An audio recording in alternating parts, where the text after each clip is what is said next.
14장 그 16절 말씀에 대해서 아브라함의 가계를 좀 먼저 읽어보고 시작하겠습니다. 아까 블레셋의 그 가문, 족보에 대해서 읽어봤고, 이번에는 이제 그 아브라함의 가문, 족보에 대해서 좀 읽어보겠습니다. 10장 22절 먼저, 10장 때 이거 이 구절은 내가 참 많이 했는데, 22절 봅니다. 셈의 아들은 엘람과 아수르와 아르박사시요. 그러니까 노아, 셈, 아르박사스로 이어지는 거예요. 셈의 셋째 아들이죠. 아르박사. 11장의 10절부터 봅니다. 셈의 족보는 이러하니라. 셈은 100세 곧 홍수 후 2년에 아르박삿을 낳았고, 실제로는 아르박삿 위로 형이 둘이 있죠. 그러니까 아브라함의 가계는 셈의 세 번째 아들의 가계다, 그런 걸 알 수가 있는 거죠. 노아, 셋, 아르박삿으로 이어지는 가계에서 아브라함이 태어났어요. 노아, 셈, 엘람으로 이어지는 가계에서는 엘람 왕 그둘라오멜이었으니까, 그둘라오멜은 셈의 맏아들 계보에 속한 사람이죠. 엘람이 셈의 장자잖아요. 그런데 이제 14장에 봅니다.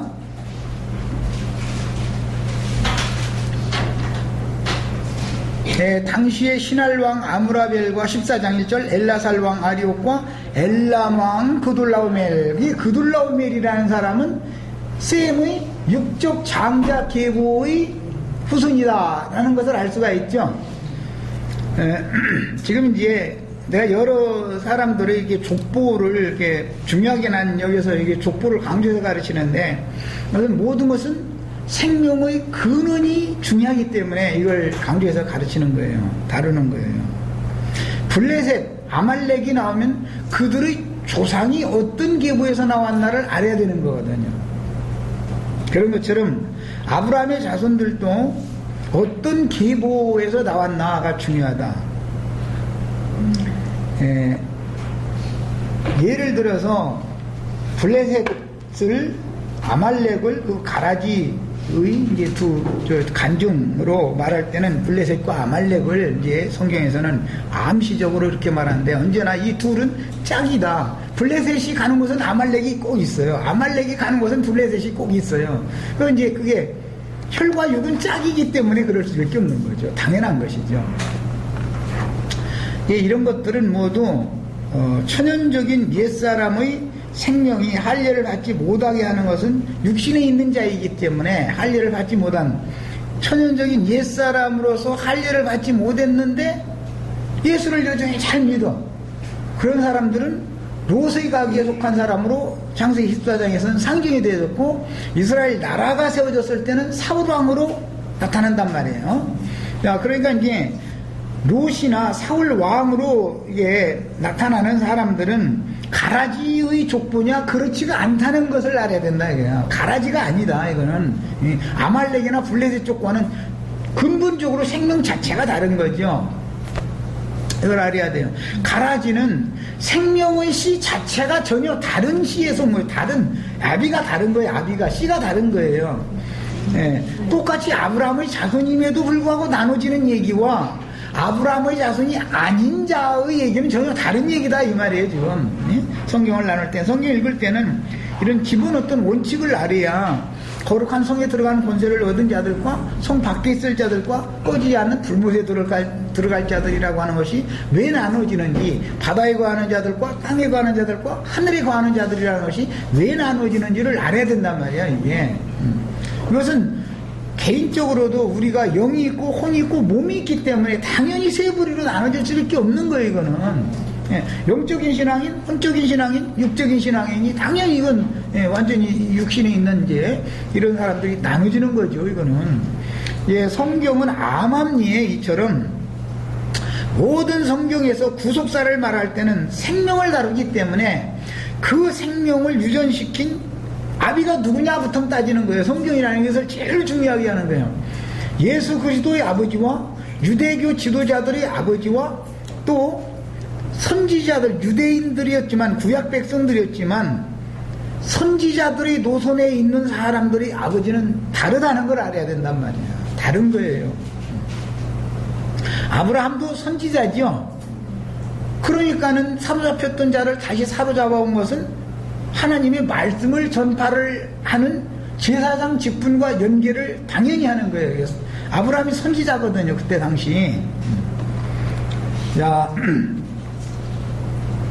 창세기 이제 14장 16절 말씀을 이제 이 시간에 마감을 할 건데, 아브라함과 그 군대는 강한 자들의 표상으로서 더 강한 자죠. 그돌라오멜보다도 더 강한 자죠. 아브라함은. 그럼 아브라함이 강하냐? 그게 아니고 아브라함이 섬기는 신이 하나님이 강한 신이다 이 말이죠. 영적 싸움이니까. 자, 그래서 그들에 의해서 구원받은 롯 이야기가 이제 이어지게 된 건데, 롯과 그 가문은 그돌라오멜보다도 더 강한 하나님을 섬기는 참 제사장인 선지자인 왕같은 제사장이요 선지자인 아브라함에 의해서 구출된 얘기단 말이야. 롯과 그 권속들 또는 그들의 소유한 모든 재물들 사로잡혔다가 다시 되찾아온 바가 되었어요. 자, 그러면 사로잡혀간 자는 누구냐? 롯과 그 소속이었는데, 이것은 상징으로서 육신의 연약함을 벗어나지 못한 믿는 이들을 말한 것이다. 롯과 그 가문들이라는 것은. 그런데 그들은 지난 화요일 날 강조했던 것처럼 롯은 아브라함과 동맹을 맺어야 되는 사람인데 소돔왕과 동맹을 맺었으니까 벌써 이 신앙 노선이 다르다는 걸 알 수 있는 것이다. 이것이죠. 소돔 왕은 악하고 음란한 세대들을 주장하는 왕을 상징하는 거죠. 예수님이 오셔서 이 악하고 음란한 세대 가운데에서 구원받으라, 이 말은 너희가 소돔에서 나와라 이 말이거든요. 사실은 악하고 음란한 세대라고 말한 것은 소돔 왕의 권세하에 있는 자들은 전부 악하고 음란한 세대들인 것이거든. 그게 누구 보고 온 소리냐면은 이방인들 보고 온 말이 아니고 선민을 자부하고 있는 유대인들 보고 한 말씀이다 하는 거예요. 예. 그런데 그들이 모두 악하고 음란한 세대와 연합되어 있기 때문에 악하고 음란한 세대 가운데서 구원을 받으라. 우리의 구원도 마찬가지야 돼요. 악하고 음란한 세대라고 말하면 세상 사람만을 생각하는데 그게 아니고 세상적인 종교체제 속에 있는 사람들이 악하고 음란한 세대인 것이다. 이것을 이제 잘 깨달으셔야 됩니다. 그 악하고 음란한 세대 중에는 가라지들도 있지만 육신에 있는 연약한 신자들이 가라지들과 항상 연합해 있게 마련이다. 섞여 있게 마련이다. 그러니까 최후로는 내 백성은 많은 무리한 그 음녀에게서 나와라, 그 말은 세상에서 나오라는 말을 하는 게 아니라 기독교 계에서 나와라 라는 말을 하는 거예요. 이 가라지와 알곡을 세상 끝에 와서는 천사들을 보내가지고 분별을 먼저 해서 단으로 별도로 묶는다고 그랬는데, 이 이야기는 사실은 세상에서 사람들 불러내는 얘기가 아니고 세상에서 이미 나온 사람들인데 세속적인 교회 생활을 하는 사람들 가운데서 빼내는 얘기를 하는 것이다. 이것을 우리는 이제 성경의 전체적인 그 맥락을 이렇게 요약을 하고 이 시간 이제 마무리 말씀을 나눕니다. 이런 어린아이 신자들은 필수적으로 사람을 따르는 것이 특징이에요. 그리고 땅의 일을 생각하고 육신의 일을 늘 하나님의 일과 겸하여 생각하고 겸하여 추구하는 게 특징이에요. 아주. 땅도 하늘도 다 기업으로 바꾸자 하는 것이 이게 특징이에요. 그런데 나는 가끔 이제 비유로 토끼를 몰면 한 마리를 집중해서 몰아야지 이쪽으로 도망가고 저쪽으로 도망가요. 두 마리를 다 잡으려고 하면은 다 놓치게 마련인 거다. 예, 땅과 하늘을 겸하여 추구해가지고는 이것도 아니고 저것도 아니고 다 놓치는 거죠. 그 롯의 신앙이라는 게 그렇다. 그 다음에 이런 사람들은 사람의 괴술에 의해서 쉽게 요동하게 마련이고 이 세상의 영에 늘 갈증을 거기에 느끼는 거예요. 참 하나님을 만나는 거, 진리의 말씀 듣는 것 때문에 갈증을 느껴야 되는 거거든요. 사람이 거듭난 사람의 영혼은 진리의 말씀을 듣는 것 때문에 이게 안 깨달아져 가지고 그것 때문에 갈증을 느끼고 세상에서 뭔 일하는 것은 재미가 없어서 마지못해 육신을 입고 자식들하고 살아야 되니까 그냥 할 수 없이 세상에 마지못해 살아야 되는데 세상에 가 사는 것은 더 힘이 나. 직업을 하나 잡았는데 그것 가지고 조금 모지라서 어디서 돈 얼마 줄 테니까 이리 와라 밤에 가서 또 이러는데 거기서 돈 버는 거 돈을 쳐다보면은 힘이 생겨버려. 그 교회 모임에 오면 좋아. 말씀 듣는 것은 이것은 힘을 빠지게 만들어버려. 이런 것은 영이 지금 완전히 죽지는 않았을지라도 죽는 신앙이다. 그것을 반증하는 거다. 두 가지는 절대 함께 되지 않는다. 우리 모든 아브라함과 같이 선지자요, 왕이요, 제사장 이런 3권을 다 가진 이런 성도들은 진리의 신앙을 추구하는 성도들은 하나님의 말씀을 깨닫는 것이 그것이 기뻐서 힘을 얻고 살아야 되는 거예요. 인생의 목적을 거기다 두고 살아야 되는 거고 우리 지금 세상에 나가서 돈 뭐 몇만 원 줄 테니까 와서 일하라고 거기 가는 것이 기쁨은 이건 정상적인 삶이 아닌 거예요. 그것은 뒷전으로 치고 말씀 듣는 거 그러고 나서 말씀 듣고 막 이제 어떤 말씀을 이렇게 혼자 다 가르칠 수는 없으니까 이제 다리를 이렇게 놓으면은 막 관통에서 확 이 빛이 와서 그냥 큰 빛 가운데로 이끌어가고 깨달아지고 이럴 때 그 기쁨으로 힘을 얻는 사람이 정상적인 사람인 것이죠. 이제 이게 아브라함의 집에서 기른 가신들이라고 그랬는데 지혜롭고 충성된 종이다. 예수님이 이제 표현을 그렇게 하셨죠. 그런 사람들이 돼야 되겠어요. 그 다음에 아말렉의 노략물로 사로잡혀가는 것은 비유로서 구속받고 거듭난 성도들이라도 지금 창세기 14장에서는 아말렉에게 사로잡혀간 게 아닙니다. 그둘라오멜에게 사로잡혀갔죠. 이것은 이제 세상 임금을, 세상 왕을 상징하는 것이고, 소돔 왕은 이제 그 가라지 세계의 왕을 상징하니까 이제 이것도 또 다른 거예요, 사실은. 그런데 그건 창세기에서는 예표이기 때문에 그둘라오멜의 그 강대국의 왕에게 사로잡혀간 걸로 상징이 됐지만 실제로는 뒤에 이제 이스라엘 역사에서는 아말렉에게 사로잡혀가는 걸로 나타나고 블레셋에게 진단 말이야. 여호와의 괴를 블레셋에게 뺏긴다고 돼 있지 뭐 그둘라오멜이 뭐 여호와의 괴를 뺏어갔다 이런 말은 없지요.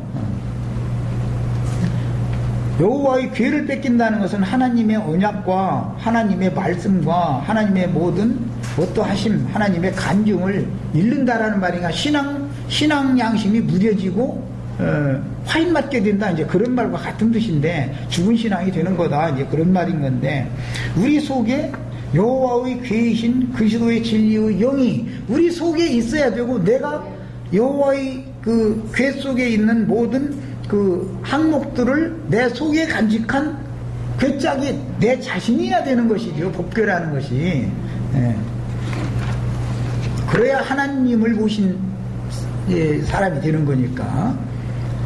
그래서 다윗 왕과 사울 왕의 차이점은 사울 왕은 블레셋과 아말렉과 싸워서 이기게 해주셨고 이기고 싸우고 많이 했으면서도 여호와의 괴를 예루살렘의 성전에다가 갖다 안치해야 된다는 이상이 없는 거예요. 사울왕은. 그러니까 길갈에서만 왕으로 자다가 일생을 끝낸 거예요. 살렘왕이 되지를 못하고. 창세기 14장은 묵시적으로 살렘왕 멜기세덱과 소돔왕을 지금 이렇게 극명하게 대조를 일부러 시키는 거잖아요. 그런데 소돔왕이 다스리는 영역은 사회골짜기 그 왕의 골짜기다, 왕국이다 이래가지고 그것은 역청구더기가 많았다는 거잖아요. 거기 딱 빠지면, 아까 우리 김영진 그 얘기했는데, 역청구더기에 빠지면 끈적끈적 해가지고, 거기서 나오려고 발버둥 치면 더 들어가. 그 역청구더기에 빠지면. 그 이제 이걸 이사야 선지자나 다른 선지자들은 유황객천이다 이렇게 표현을 했고, 예수님은 그게 흰놈이 아들 꼴짝이라는 건 지옥이다라고 이게 설명했고, 계시록에서는 꺼지지 않는 불못이다 이렇게 확정을 해놨어요. 네. 네. 그래서 아말렉의 노량물루이처럼 사로잡혀가는 것은 비유로서 구속받고 거듭난 성도들이라도 생명이 어릴 동안에는 육신의 약함을 이기지 못하기 때문에 반드시 블레셋에게는 하나님의 기회를 뺏기기 마련이고 아말렉에게는 사로잡혀가기 마련인 거다, 그런 말이에요. 이런 사람들은 생명이 어리기 때문에 하나님의 전쟁에 참여할 수 없고, 하나님의 집에서 보호를 받으며 자라는 충분한 기간을 거쳐야 하기 때문에 강한 자인 마귀가 남의 집에 가만히 들어와서 그 집을 불사르고 약탈하면 꼼짝없이 당하게 마련입니다. 치타나 무슨 날렵하게 뛰는 그게 무슨 퓨마나 이런 것들도 새끼 때는 아무것도 아닌 그 들짐승들한테도 꼼짝 못하고 잡혀 죽어버리잖아요. 해코지하는 어떤 들짐승이 나타나면. 생명이 어릴 때는 아무리 강한 것의 새끼라도 생명이 어릴 때는 아무것도 아닌 것한테도 다 잡혀 죽게 마련인 거다라는 것이에요. 그 동물의 왕 이런 데 보면은 아마 그런 거 많이 실감하실 거예요. 거북인가 새끼 치면은 어마어마하게 많이 나오더만, 갈매기가 그거 바다로 가기 전에 다 주워 먹어버리더만 아주 기다리고 있다가. 그런 거를 보면은 참 너무 이 우주의 질서라는 게 놀랍다는 걸 알 수가 있어요. 거듭났다 해가지고 다 되는 게 아니라는 걸 알아야 되는 거다. 두루 도는 사자와 같이 마귀가 삼킬자를 찾는 것은 불신자들만을 그러는 게 아니다. 택하신 자라도 늘 미혹당하게 마련이고 잡혀죽임을 당할 수가 있다는 것을 성경이 경고를 계속하는 것이죠. 그 다음에 이런 비유는 육신의 약함을 안고 살면서 주를 섬기는 어린 신자들이 항상 위험에 노출되어 있어서 육신의 생각에 사로잡히면 즉시 세상과 죄의 유혹에 넘어갈 수밖에 없고 그 신앙 자체가 흔들릴 수가 있는 것이죠. 어떤 큰 시험을 당하면 내가 믿는 하나님이 잘못된 하나님은 아닐까, 이런 것도 막 어지럽히는 그런 생각도 올 수가 있죠. 그래서 어린 신자들과 가라지는 함께 늘 섞여 생활하게 마련이고, 이것은 많은 물 위한 큰 음료로 상징이 되어졌기 때문에 그런 교회 생활을 할 때는 입으로는 주님을 찾지만 마음은 늘 하나님보다 세상 신이 더 가깝게 마련이다. 언제나 그런 거예요. 이 세상 신이 하나님으로 착각하고 있는 거예요. 세상에서 뭐 잘되게 해주는 하나님이 진짜 하나님으로 오해하고 있는 거예요. 그럼 왜 그러느냐? 가르치는 사람이 그렇게 가르치니까 그런다. 중요한 것은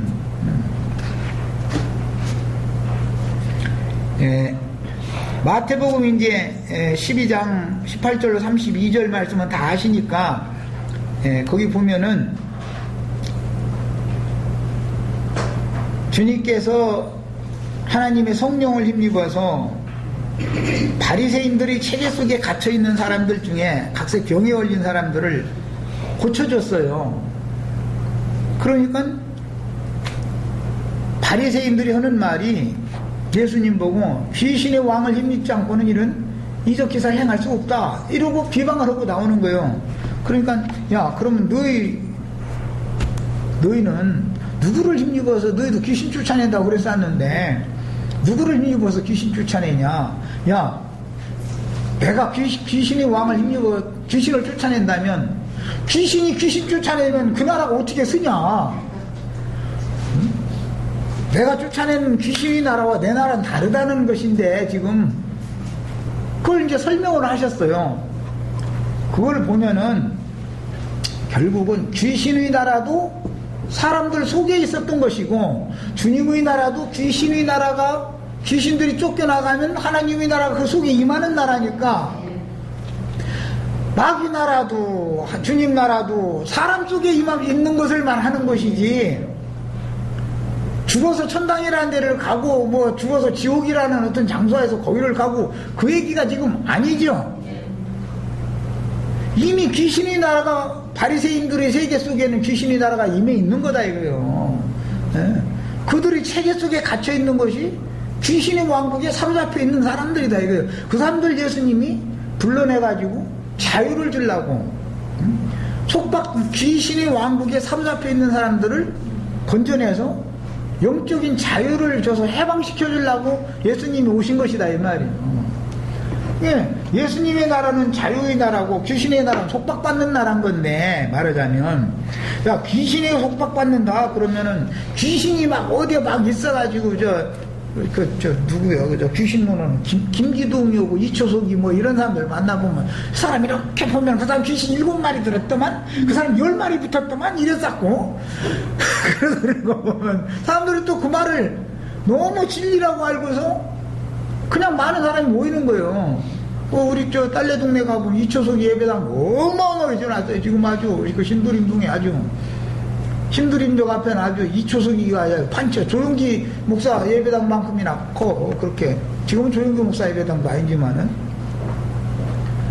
그런데 그 많은 건축비와 그 많은 돈과 거기 보면은 막 마당이 얼마나 넓은데 버스들이 수십 대가 그냥 거 있는 거 보면, 이야 참 역시 귀신들이 능력은 있기는 있구나. 나는 그 앞에 이제 자주 거기를 이제 다니니까 그런 걸 보면, 야, 이 사람들의 세계가 예수님이나 제자들의 세계보다 훨씬 더 능력 있게 보이잖아요. 그렇게 비싼 땅에다 그렇게 어마어마한 집을 져놓고 그러고 하고 있으니. 그런데 그게 다 그런 모임들이라는 것이 귀신의 집이고, 거기에 모인 신자들이라는 건 사실은 귀신 붙은 자들인데, 그들이 귀신 쫓아내는 설교만 계속해. 야, 이거 참 사람 환장해 그야말로.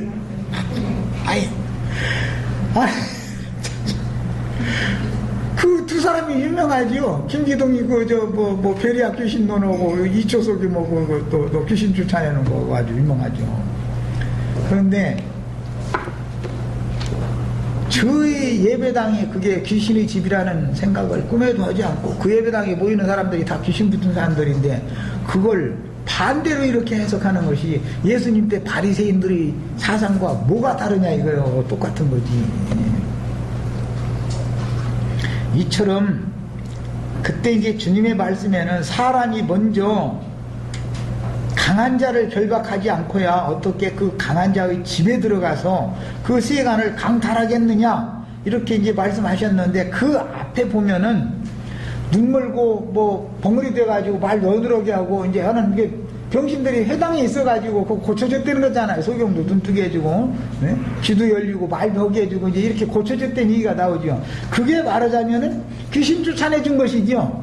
주님이 더 강한 자이신 하나님의 성령을 힘입어서 그 사람을 사로잡고 있는 귀신을 쫓아내준 거거든. 그게 귀신이 쫓겨져 나가면 하나님의 나라가 그 사람 속에 임하는 거예요. 사람이라는 것은 귀신의 집이거나 귀신의 나라이거나 하나님의 나라거나 하나님의 집이 되는 거다라는 것을 말하는 거다. 성경이라는 거는. 이것은 모두 뭘로 되는 거예요? 말씀을 선포할 때 영으로 깨달아가지고 육신의 생각에서 영의 생각으로 생각이 바꿔지는 것이 차이인 것이지, 어느 나라라는 것이 물질적인 어떤 귀신의 나라가 어디가 있고 주님의 나라가 어디가 있어가지고 어디로 가고 말고 이 얘기가 아니죠. 요즘에 우리 기두원 용산가 기두원 성교인가 이 사람들 만났는데, 그 사람이 막 지상낙원색으로 지금 나타났어. 말세 언제 보내기로 예정한다. 사람이요 그게 막 이제. 하면서 이사야서에 보면 창세로부터 그런 사람을 보낼 것을 예정해놨다고 말이야. 창세로부터 그런 것이 다 예정됐다고.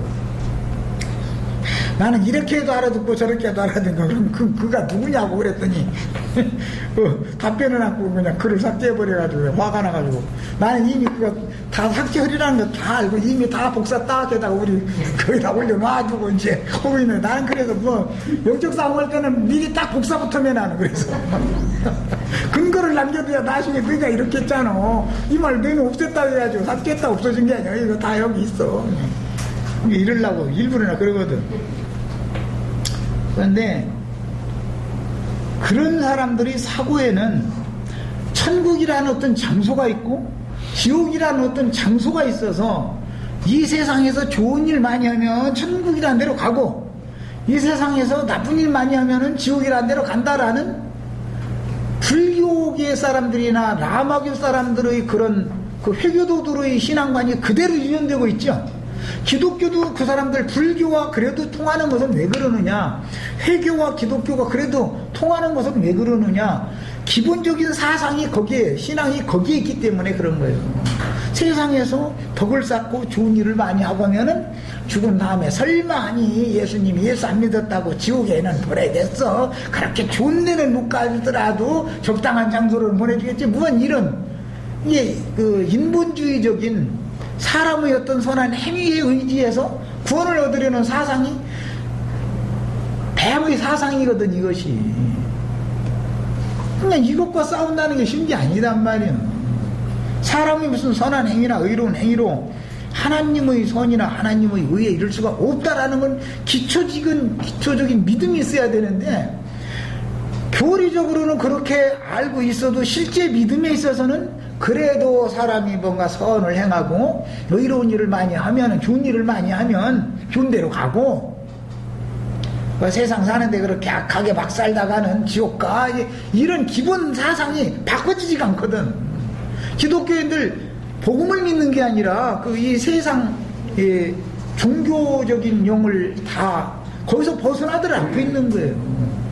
그런데 복음은 복음대로 믿어가면서 인본주의는 인본주의대로 믿는 것이 이게 이제 로스 신앙이고 사우라의 신앙이다 이 말이야. 이게 사람 주고 아주 이게 두 다리 걸치는 거이고, 이런 사람들을 완전한 진리 가운데로 딱 돌아오게 만든다는 건 쉽지가 않은 거예요. 그 사람들이 아는 것이 있기 때문에 더 어려워. 교리적으로는 알거든. 그게 사람의 선행이나 사람의 의로운 행위를 통해서 구원받는 게 아니다. 구원은 하나님 은사로 주신 믿음으로 말미암아 얻는 것이다.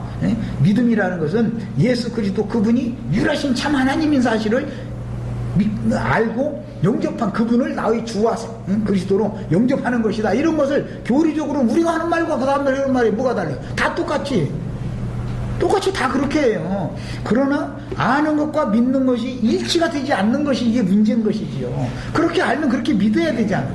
그런데 그게 믿음이 안 온 거예요. 이게 믿음이란 건 그래서 모든 자의 것이 아니다라는 거예요. 참 비밀스럽습니다. 이 믿음의 세계를 살펴보면. 마귀에게 사로잡힌 영혼들은 각색 질병에 걸린 자들로 상징하고 있고, 그 사람들은 하루하루 가면 죽음의 세계로 가는 중이지 생명의 세계로 가는 게 아니죠. 그것을 알아야 되는데, 유대교의 성전이나 회당에 갇힌 자들은 사실은 죽을 수밖에 없는 질병에 걸렸기 때문에 예수님이 의사로 치료자로 오신 거예요. 성령이라는 것은 못 고치는 병이 없는 영이죠.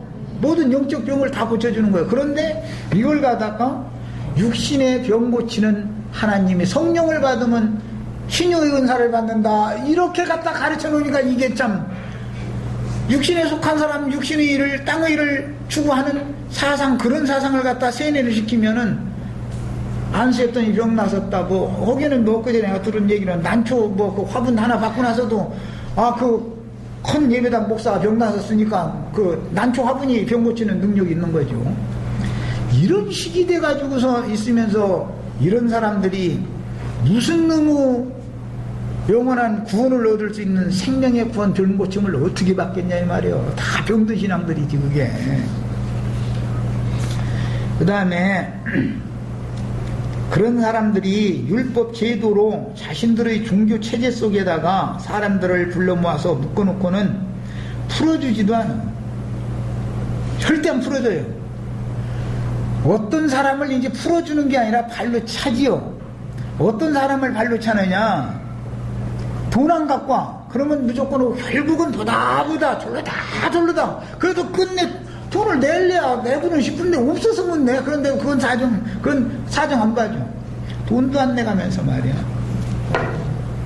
먹고 싶어도 닭고기가 너무 늙어가지고 뭐 질겨서 못 먹는데나 뭐 이런 설교나 하고 앉았고, 이러면은 상처받기 때문에 나가는 거예요. 이제 발로 차는 거죠. 이제 오히려 그런 악한 목자들에게 걷어채임당해가지고 그것에서 나온 것이 구원인데 이게 그거를 너무 모르고 기독교계 이걸 모르고 있는 거예요 지금. 저희 그 조직체 안에 갇혀 있는 것이 구원받은 걸로 착각하고 있는 거예요. 그들에게 걷어채져 가지고서 나오면은 진리를 찾아가게 돼 있는 거거든. 헤매다가. 그래서 기본적으로는 그 체계에서 나와야 되는 거예요. 기본적으로 무슨 앞뒤 볼 것 없이 조금 소동성에서 나오고 보는 거예요. 나오고.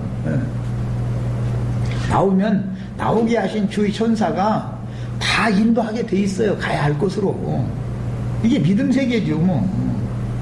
그 다음에 이것이 원수들에게 노량물로 사로잡혀간 롯의 소속을 되찾아 하나님의 것으로 되돌려드리는 영적 전쟁인데, 그것은 모두 영적 전쟁은 말씀을 하는 거다. 그 다음에 왕같은 제사장 직분을 상징하는 왕이요 제사장이 족장이었지만 그건 이제 왕권을 상징한 거였고 제사장이었죠. 아브라함은 제단을 쌓고 제사를 드린 제사장이었고 족장이었었어요. 뿐만 아니라 아브라함은 선지자단 말이에요. 이제 이게 3권이라 그래요. 기독교계는 신학교 졸업해서 안수받을 때 3권 받는다 이러죠. 사람들은 설교권, 안수권, 축도권이다 이래가지고 그 3권을 그렇게 주장을 해요. 이건 뭐냐? 성경에서는 왕권, 제사장권, 선지자의 권리, 이것을 말하는 건데 그건 이제 흔히 교권이라고 그러죠. 그 사람들에게서 이것을 빼앗아 가지고 주님의 제자들에게 주려고 예수님이 오셨던 것이죠. 에베소서 4장 7절로 12절에 이제 이게 바울 사도가 마태복음 12장 예수님의 말씀을 이제 재인용을 하는데, 마태복음에서 예수님은 창세기 14장의 말씀을 염두에 두고 창세기 14장 사무엘상 30장 그 말씀을 염두에 두고 인용을 하셨던 거고, 그 말씀을 영적으로 바울 사도가 이렇게 깨달았기 때문에 이제 이걸 인용을 했어요. 우리 각 사람에게 그리스도의 선물의 분량대로라고 표현을 했는데, 여기 나오는 이 선물이라는 말은 은사라고 그러죠. 은사. 카리스라는 이 말은 뭐 세상 사람들은 사람이 막 위험하고 권위 있고 막 뭐 하면 카리스마가 있더라고 막 또 이렇게 말하대. 뭐 어떻게 말들을 그렇게 오남용해서 쓰나 모르겠어. 그게 무슨 카리스마가 아니고, 카리스마라는 것은 은사, 은혜가 충만하다 이제 그런 뜻이에요. 은사가 그 사람은 참 큰 은사를 받았다, 그래서 카리스마를 갖고 있다 이렇게 말하는 건데, 세상적으로는 아마 어떤 세상적인 권위를 갖고 있는 사람이 카리스마가 있는 사람으로 그렇게 보이는가 보죠. 우리 각 사람에게 그리스도의 선물의 분량대로라고 그랬는데, 이게 이제 번역상 약간 오역한 것이고, 문법에 그리스도의 충만한 분량을 각 사람의 분량대로 선물을 은혜로 주셨다 이렇게 해야 이 문맥이 맞는 거예요. 그리스도의 충만한 분량을 각 사람에게 각 사람의 분량에 따라서 은사를 나눠주는 거예요. 그리스도의 분량은 충만한 분량이죠. 그것을 각 사람에게 나눠주면은 분깃을 받았다 그래요. 분깃을 받았다. 자, 그런데 그게 모두 그리스도로부터 오는 선물이다라는 거예요. 그런데 각 사람이 선물을 받을 때 그 사람의 분량에 맞춰서 받는다는 것이죠. 은혜를 주셨나니, 그러니까 선물이 곧 은혜를, 선물 받은 것이 은혜 받은 것이지요. 그런 뜻이지 무슨 막 권위가 있고 위험이 있고 이런 뜻이 아니에요. 이 카리스라는 말은. 그 다음에 그러므로 이르기를 그가 위로 올라가실 때라는 건 감람산에서 승천하신 것은 표상이지요. 그때 사로잡혔던 자들을 사로잡으시고 그들라오멜에게, 아말렉에게, 블레셋에게 사로잡혀 있는 거예요. 구약 성경의 예언이에요. 이런 것들은 표상이죠. 이런 것들을 사로잡혔던 자들을 사로잡으시고 롯과 부녀와 인민들을 다시 사로잡아가지고 사람들에게 선물로 주셨다 그랬는데, 이 선물이라는 이 용어는 카리스, 이 말은 은사라고도 번역이 되고, 원래 이 용어는 어디에서 오냐면은 혼인을 할 때 약혼을 하려면은 반드시 신랑집에서 신부집에 빅물을 보내는 거예요. 우리나라도 옛날에는 그랬어요. 신랑집에서 사주 딴다라는 걸 보내죠. 사주 딴자. 신랑의 생년월일, 그 사람의 이제 가문 족보, 이제 이런 것을 요약해서 이제 적어가지고 거기다가 적은 생년월일 적은 그것만 보내는 게 아니고, 함진애비라는 사람을 세워가지고, 종을 세워가지고 거기다 선물을 그냥 막, 함진애비가 여럿이 온 부잣집이 있어 지금 이 집으로 장가든다 이 말일 것이고, 함진애비가 뭐 함이라 의미하는 거 하나 짊어지고 덜렁덜렁 왔다 그러면은 뭐 그냥 가난한 사람끼리 혼인한다 이제 그런 말이 되겠죠. 이처럼 해서 예물을 보내는 거예요. 그래서 그걸 예물이라고도 구약성경에는 번역이 됐어요. 이걸 빅물이라고도 그랬어요. 시집을 갈 때는 옷을 다 만들어 가지고서 신랑집에서 신부집에 보내는 게 아니고, 신부의 치수가 얼마인지를 신랑집에서는 모르잖아요. 지금이야 뭐 옷 맞추는 집 가서 양장점에 가서 이렇게 재가지고 그냥 보는 데서 이렇게 맞추니 상관이 없지만, 고대 사회에서는 내 팔을 놔가지고 이쪽 아버지와 이쪽 아버지가 아버지끼리 이만했지, 뭐 신부나 신랑은 상대방 얼굴도 못 봤어 지금. 그러고 장가들고 시집가고 하는 거거든. 지금 왔다 갔다 하는 건 빅물 이것만 왔다 갔다 하는 것이지, 실제는 이제 모르지요 서로가. 그러니까 빅물이라는 것이 예단이다 그래가지고 천을 보내는 거예요.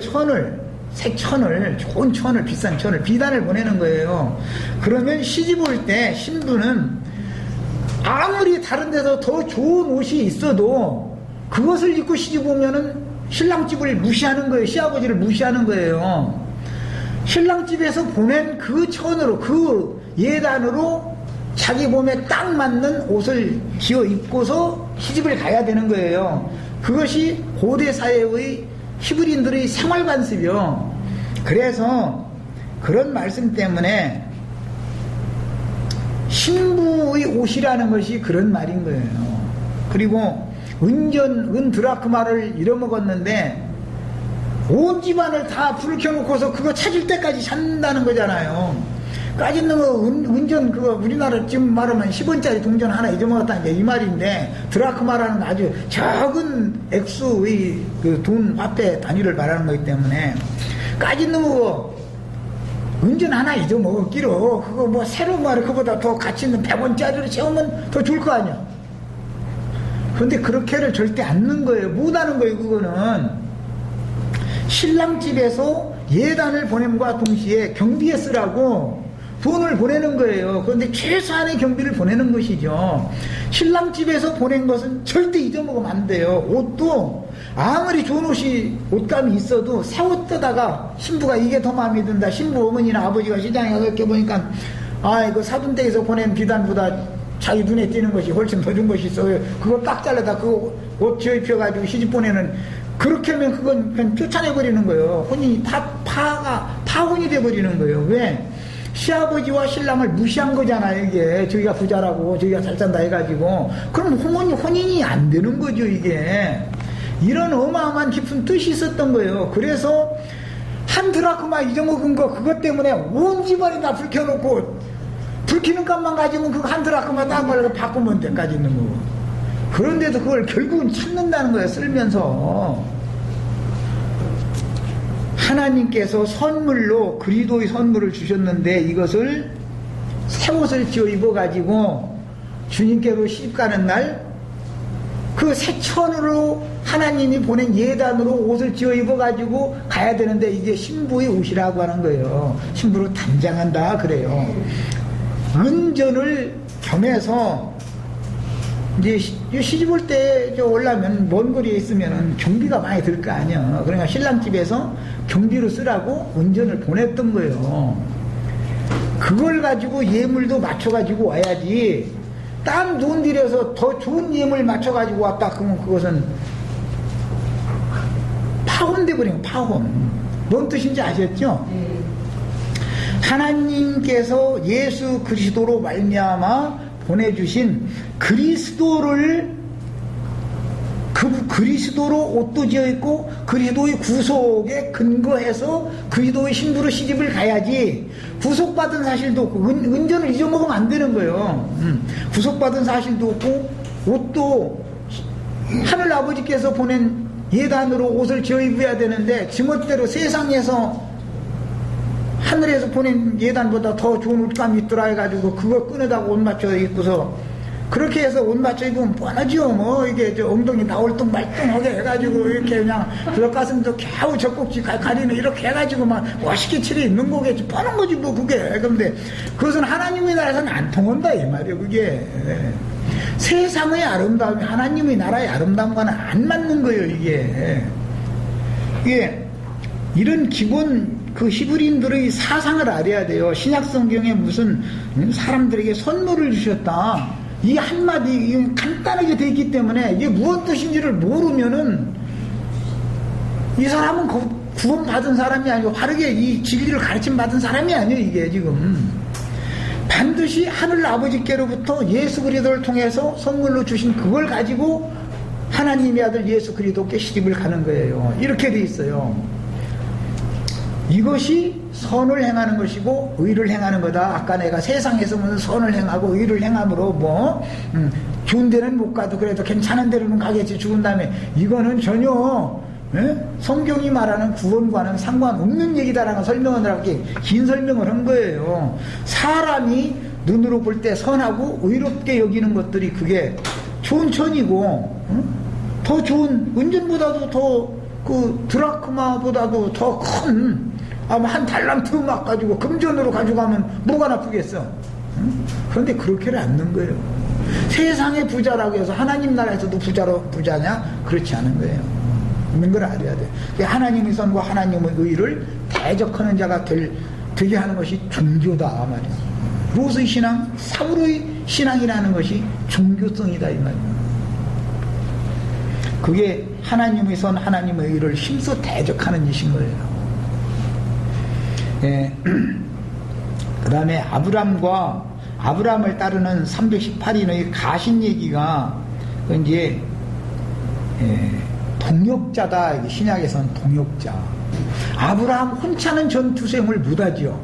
아무리 아브라함의 하나님이 더 큰 권세와 힘을 가진 분이지만 그돌라오멜의 군을 이기려면 강한 자인 그돌라오멜의 군대를 이기려면 아브람도 동역자가 필요하다 이거예요. 혼자는 못하는 거예요. 이제 이건 고린도전서 3장 9절에서 똑같은 은사 얘기를 해서 이어나가면서 우리는 하나님의 동역자들이요 그랬어요. 바울 사도가 하나님의 동역자들이다. 우리 지금 우리 형제 자매님들 하나님의 동역자들 되려고 지금 예수 믿는 거지요. 너희는 하나님의 밭이요 하나님의 집이다 이렇게 설명을 했어요. 이런 신약성경의 어떤 용어들이라는 건 너무너무 구약성경을 모르면 이건 알 수 없는 말들인 거예요. 히브리인들의 생활을 알아야 되고 그들의 풍토를 알아야 되고 그들의 문화를 알아야 되고 그 다음에 뒤에 이제 뭐 많은 구절에서 예수 그리스도 안에서 나의 동역자인 뭐 브리스가와 아굴라라든지 동역자 얘기가 참 많이 나와요. 우리는 예수 그리스도의 동역자들이 돼야 돼요. 주님은 주님의 나라를 세울 때 그분이 집을 세울 때 혼자는 못 세우는 거다. 남자가 아무리 유능하고 똑똑해도 뭐 판검사 시험에 합격하고 그랬을지라도 아내를 잘못 얻으면 그 사람 출세 못 얻는 거예요. 세상에서도 마찬가지예요. 목회도 세속 목회를 할지라도 아무것도 아니죠. 부인 잘못 얻으면 세속 목회도 성공 절대 못 해요. 더구나 한차 하나님의 집인 교회를 세우는 일에 동역자들을 잘못 만나면 그 사역이 성공하겠어요? 안 되는 거예요. 우리 형제 자매님들은 어떻게 주님께 동역하는 것이 또 이건 이제 저 종교적인 관념들을 가면서인데, 교회를 인도하는 수원교회는 우리 김영재나 손영재님한테 이렇게 잘 통역들을 해주셔야 돼, 지체들이. 내 마음이 다 내 마음에 드는 것만 있겠어요. 육신적으로 아니 살을 맞대고 사는 사람도 마음에 안 드는 것이 많은데 사실은 남남이잖아. 영적으로 사명을 받았을 뿐이지. 그런데 어떻게 다 내 마음과 같이만 되겠어. 이런 것들을 잘 생각을 하시길 바래요. 뭐 이 문제는 더는 안 다루겠습니다. 이게 동역이라는 것은 내 생각을 내려놓는 거예요. 내 생각이 내려놔지지 않으면 동역이 안 돼요, 절대로. 그리고 양무리가 인도자를 좌지우지하려는 이런, 여기서는 이게 안 통하니까 이제 체제가 그게 아니기 때문에 상관이 없지만, 하와가 아담을 뱀에게 자기가 미혹된 그것을 아담에게도 똑같이 하게 한 것이 뭐냐, 여자가 남자를 주관하고 좌지우지한다 이 말이잖아요. 그것은 사실은 세속교계에서는 돈풍이나 되는 여집사님들이나 권사님들이 목사님 가지고 놀아, 완전히. 우리 저 형제 자매들은 아마 그런 것을 모를 거예요. 모르는데 목사님들은 권사님들 따라다니면서 맛있는 거 사 먹으러 다니느라고 바빠, 아주 바빠. 오늘은 이 권사님이 나오시라고, 내일은 저 권사님이 나오시라고. 그러고 뭐 그냥 가면 밥만 주나, 돌아갈 땐 차비하시라고. 택시비 한 10,000원이면 갈 수 있는 거리라도 10,000원만 주는 법은 없어. 50,000원 이상 주지. 그러면 얻어먹고 수지 맞는데 왜 안 가? 거기에 바쁘다 보니까 말씀 읽을 시간이 없는 거예요, 사실은. 예.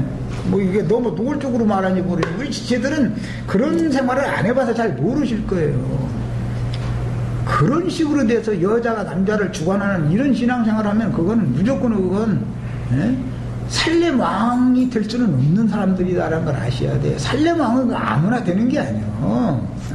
소돔 왕이 아닐지라도 길갈의 왕으로서 오는 것으로 끝낼 수가 있는 거죠. 길갈의 왕으로 끝낼 바에는 예수 안 믿는 게 나아, 사실은.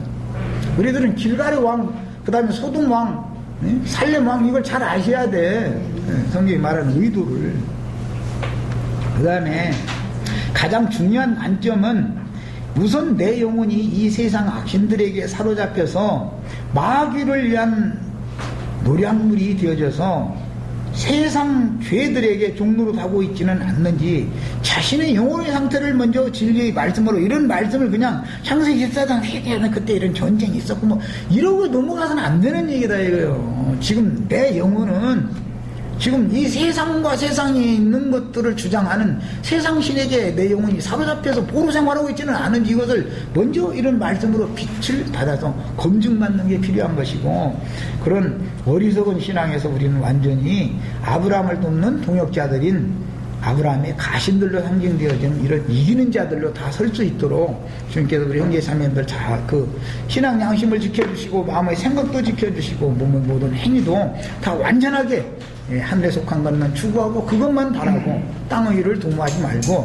땅의 육신의 일에 대해서는 주님께 다 맡겨버리고 하는 믿음으로 사는 신실한 신앙인들 되길 바랍니다. 자, 여기까지 마칩니다.